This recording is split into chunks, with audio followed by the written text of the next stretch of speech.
Graça e paz a todos, esse é o canal Cristo Sem Fronteira, meu nome é Jean. E hoje eu quero trazer um assunto bem polêmico sobre escatologia.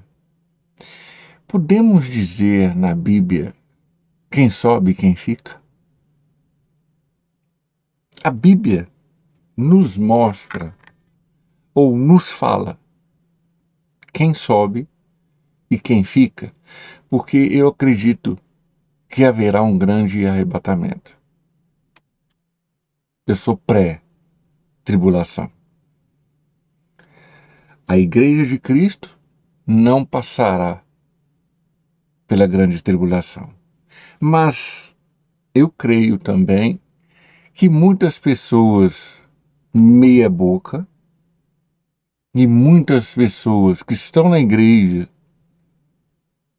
fingindo, como aquele ditado que muitos sabem, crente Raimundo, um pé na igreja, outro no mundo, muitos vão ficar. E antes de eu começar a falar realmente sobre quem sobe e quem fica, dê o seu like, compartilha, se inscreva no canal se não for inscrito. Ajude o canal a se ranquear na plataforma do YouTube. Vamos se aprofundar um pouco mais na palavra de Deus e entender um pouco melhor o que ela nos diz. Bom, quem sobe e quem fica? É um assunto polêmico, é uma reflexão bíblica. Quem sobe e quem fica? Uma análise rápida sobre as 7 igrejas de Apocalipse, capítulo 2, capítulo 3. Certo? Eu quero trazer uma pequena introdução. Sabemos que, em 2 Pedro, nos diz que devemos crescer na graça e no conhecimento. Crescer na graça e no conhecimento é estar em uma balança. Mas tem muitas pessoas dentro da igreja acomodada com a sua vida, acomodada com a sua situação, acomodada em fazer aquelas coisinhas, acomodada em estou fazendo para o reino. Não devemos esquecer que Judas também fez para o reino.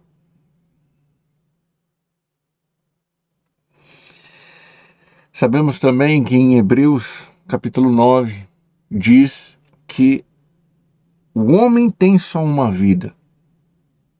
Depois disso vem a morte, lógico, e depois disso o juízo.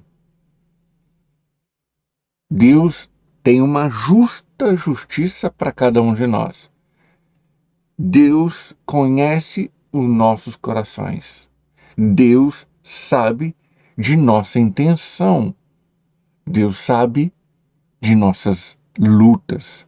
Quando eu falo em lutas, quando eu falo sobre nossos corações, intenções, Ele sabe o profundo de nós.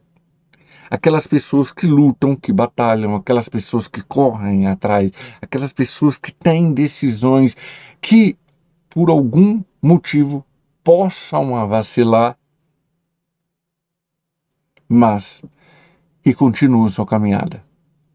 Só que tem muitas pessoas dentro da igreja acomodadas, esperando o Espírito Santo.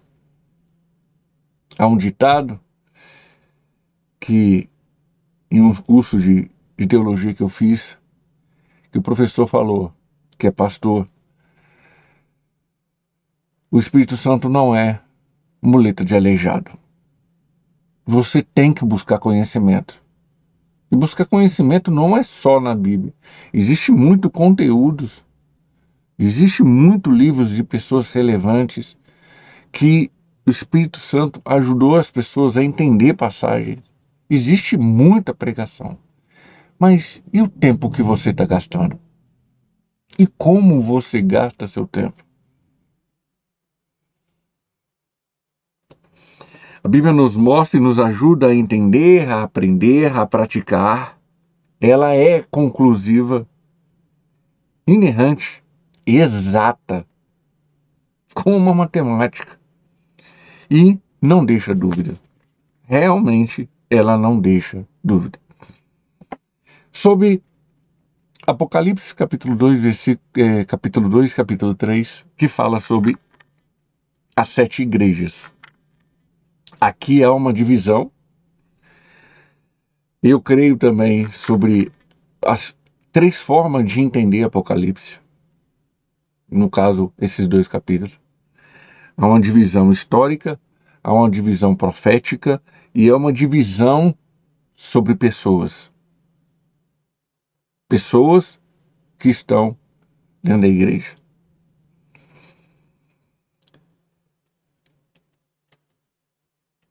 As 7 igrejas da Ásia Menor, revelada por Cristo ao seu apóstolo João, na ilha de Patmos. Então sabemos que antes de João morrer, o evangelho estava sendo pregado de uma forma grandiosa e foi levado preso para ele não continuar a pregar. Uma pequena ilha, e a separação está aí. Éfeso, Esmina, Pérgamo, Tiatira, no capítulo 2, Sardes, Filadélfia e Laodiceia, no capítulo 3. Continuando aqui,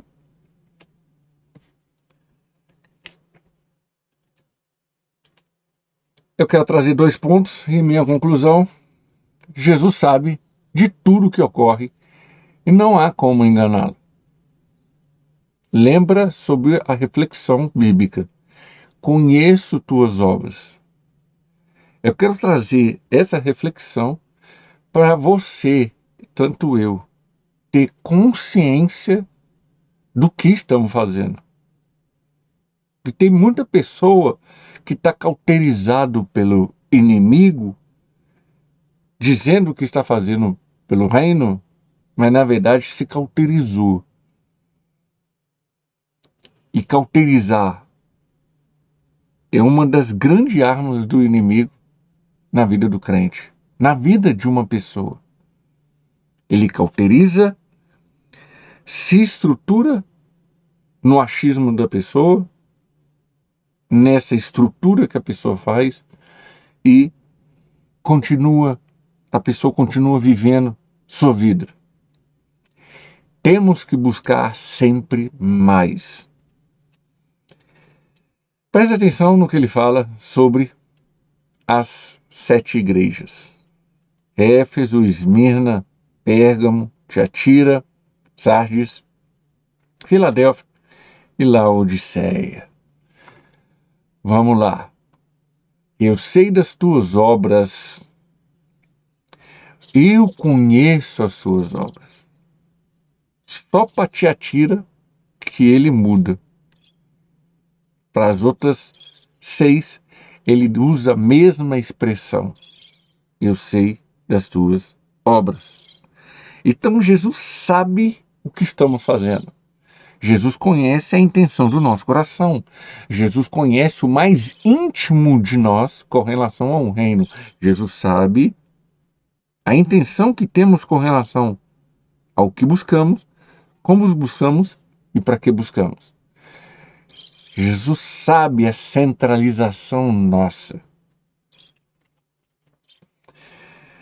Olha, com relação à Laodiceia, como eu falei com relação ao tempo, eu acredito que, com relação aos teólogos, aqueles que aprofundam em escatologia, eu acredito que nós estamos na era da Laodiceia, a pior igreja de todos os tempos. Olha que interessante, com relação ao tempo de cada igreja. Igreja de Éfeso, até o ano 100. O que ela perdeu? O que aconteceu sobre coisa grave sobre ela? Perdeu o primeiro amor e as obras de Nicolaítas. Igreja de Esmirna, de 101 até 313. Não tem nada contra ela. Pérgamo, até 590. Tolera a imoralidade, a idolatria, heresia. Tornou o trono de Satanás. Tem a idolatria de Balaão e Balaque. E as obras de Liconaitas. Tiatira, 1517 até 1517, tolera a imoralidade e a idolatria. Sardes, até 1700, tem obra de viva, mas está morta. Filadélfia, até 1900, não tem nada contra ela. E Laodiceia, até a época atual e até o arrebatamento não, a segunda vinda de Jesus. Então ela começou até 1901, está na atualidade e vai ser até a segunda vinda de Cristo. Até a segunda vinda de Cristo. O arrebatamento é antes da tribulação. A segunda vinda de Cristo é após a tribulação. O que contra ela? Mornidão e arrogância.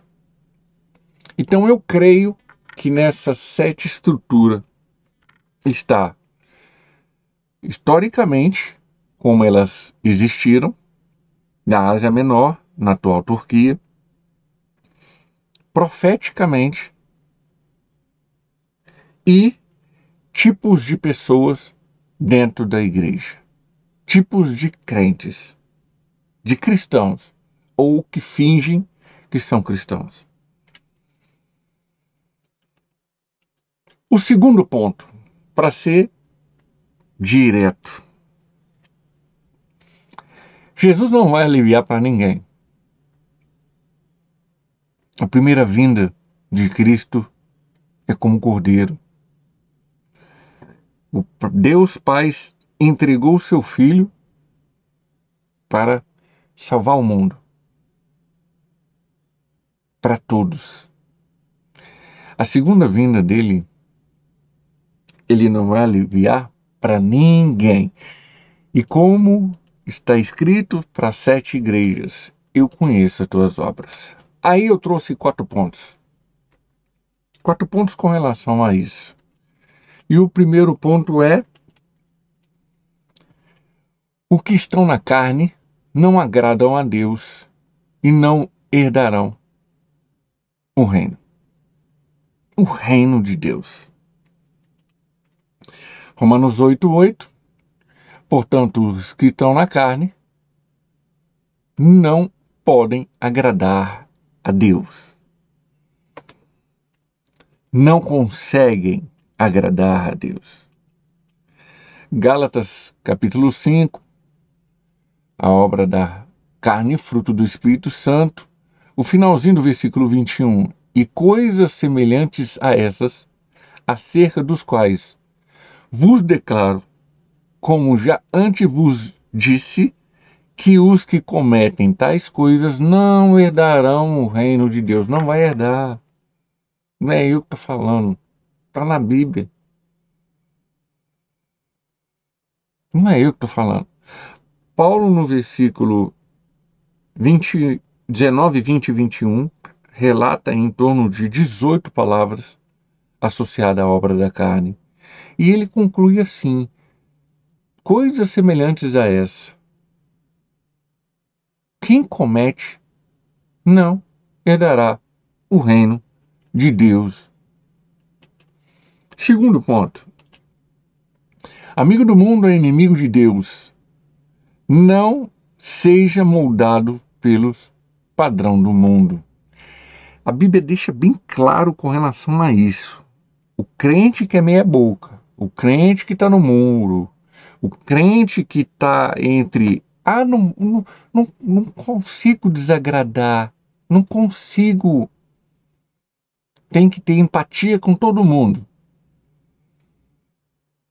Aquele crente que, naquele ditado, não pode se agradar aos gregos e aos troianos. Ou você está de um lado, ou você está do outro. Tiago 4,4 deixa bem claro. Adúlteros é a mesma coisa, infiéis. Não é eu que estou falando. Está na Bíblia. Vocês não sabem que a amizade com o mundo é inimizade com Deus? Quem quer que ser amigo do mundo, faça inimigo de Deus. Não é eu. Está na Bíblia. E eu creio que amigo do mundo, a pessoa que é amigo do mundo, é um crente meia boca. É um crente que está em cima do muro. É o crente que gosta de massagear egos. É um crente dessa linha que estamos vivendo hoje de coaches. Para mim, esse tipo de crente, os que dizem eu não tenho nada contra a profissão coach. O que eu estou falando é aqueles que ficam em cima do muro, massageando o ego, dentro da igreja. Dentro da igreja. Esses, para mim, são os verdadeiros amigos do mundo. Não entenderam que você não pode massagear dentro da igreja. A igreja você tem que se posicionar. E fora da igreja também você tem que se posicionar. Só que se sua profissão é uma profissão para tirar o melhor daquela pessoa, então você tem que ajudar aquelas pessoas em si a buscar, mas nunca deixando de falar, quando tem que falar da Bíblia, entrar na Bíblia, falar a verdade.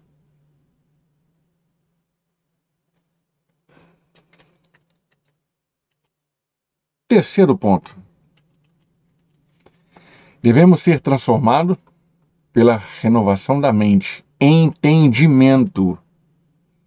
A segunda parte do versículo de Romanos, capítulo 12, versículo 2.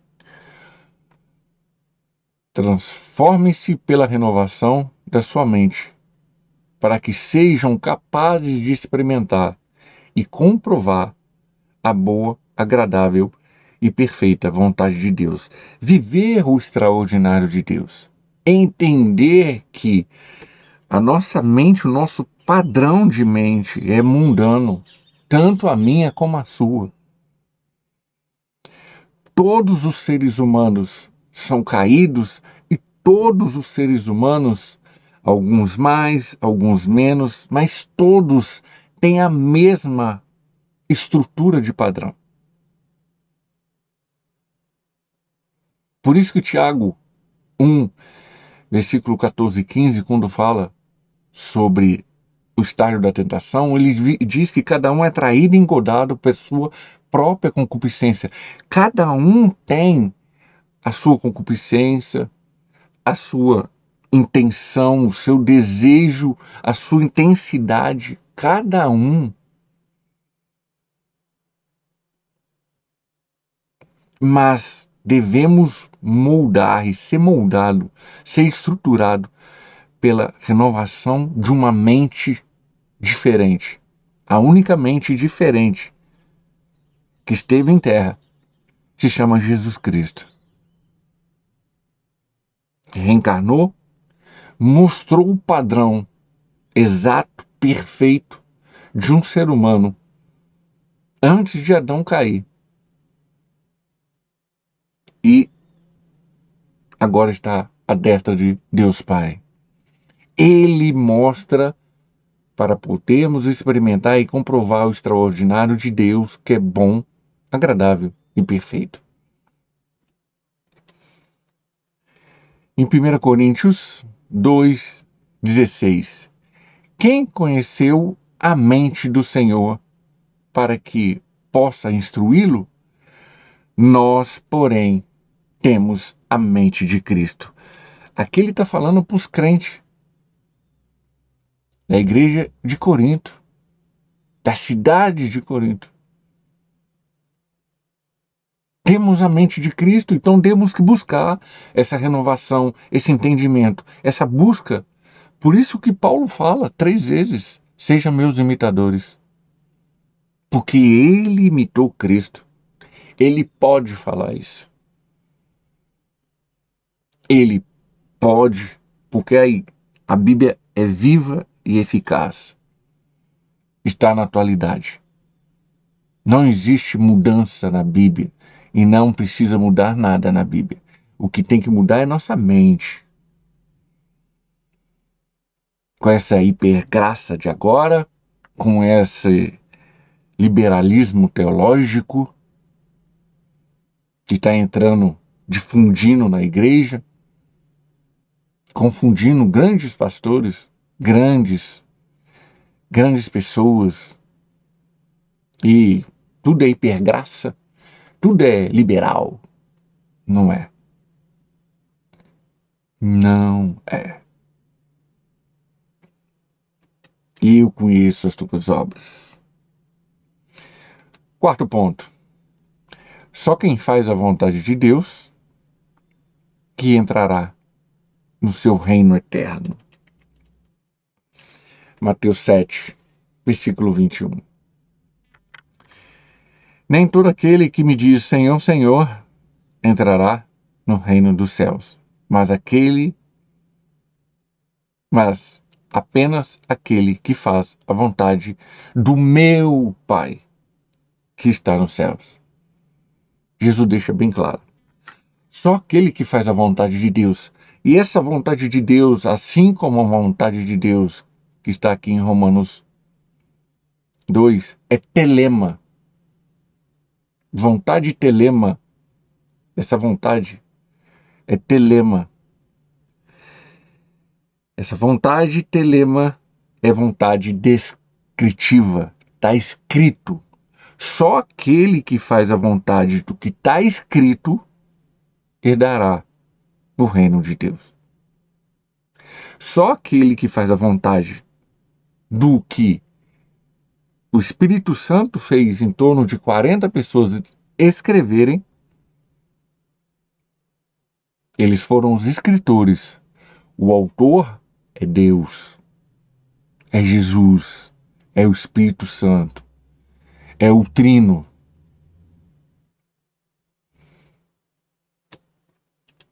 E a minha conclusão? A minha conclusão, eu quero trazer um versículo, uma sequência de versículos, que está em Apocalipse, capítulo 22. Preste atenção no que Jesus diz. E disse-me, não seles as palavras da profecia deste livro, porque próximo está o tempo. João escreveu Apocalipse na década de 90. Então, mais de 2000 anos se passou. Está próxima o tempo. É Jesus. Que é injusto? Faça injustiça ainda. Quem está sujo, suja-se ainda. E quem é justo, faça justiça ainda. E quem é santo, seja santificado ainda. Aqui deixa bem claro. Mantém-se nisso se você é. Se você é injusto, faça. Continua fazendo. Se você é sujo, continua se sujando. Se você é justo, continua sendo justo. Se você está buscando santificação, continua. Não pare. E eis que cedo venho, e o meu galardão está comigo para dar a cada um segundo a sua obra. Não é eu. É Cristo que disse para João. Aí, se você tiver algum problema, tem que falar com Cristo. Eu sou o Alfa e o Ômega, o princípio e o fim, o primeiro e o derradeiro. Olha que lindo! Bem-aventurados aqueles que lavam as suas vestiduras no sangue do Cordeiro. Aqui deixa bem claro: bem-aventurados são aqueles que aceitaram a cruz de Cristo, para que tenham direito à árvore da vida e possam entrar na cidade pelas portas. Olha que promessa maravilhosa que Cristo nos deixa. Mas ao mesmo tempo é uma exortação, ao mesmo tempo é chamar-nos a atenção de cada um de nós, porque o versículo 12, comigo para dar a cada um segundo a sua obra. Quem sobe, quem fica. Toma cuidado, porque vai ter muitas pessoas que vão ser surpreendidas. Muitas pessoas que vão ser colocadas ao extremo ou ficarão aqui. Toma cuidado. Jesus conhece as nossas obras, conhece nosso coração, conhece nosso mais íntimo de nossa intenção. E se você gostou desse vídeo, deixa seu like, compartilha, ajude o canal a seguir em frente. Lembrando que a Bíblia é para nós refletirmos a cada dia como estamos vivendo. O fim está próximo. O caos já está generalizando e se estruturando aqui no Brasil e no mundo. E eu creio que vai começar um caos no Brasil, vai estruturar um grande avivamento aqui, espalhando por todo o mundo. Após isso, o arrebatamento da igreja e, consequentemente, uma terceira guerra mundial. Isso não demora muito, não. No máximo 5 anos. Não esquecendo que honra e glória é somente para Cristo, porque tudo vem dele e tudo volta para ele. Até os próximos vídeos. Não esquecendo, quem sobe, quem fica. Avalie as suas obras. Até os próximos vídeos. Bye, bye.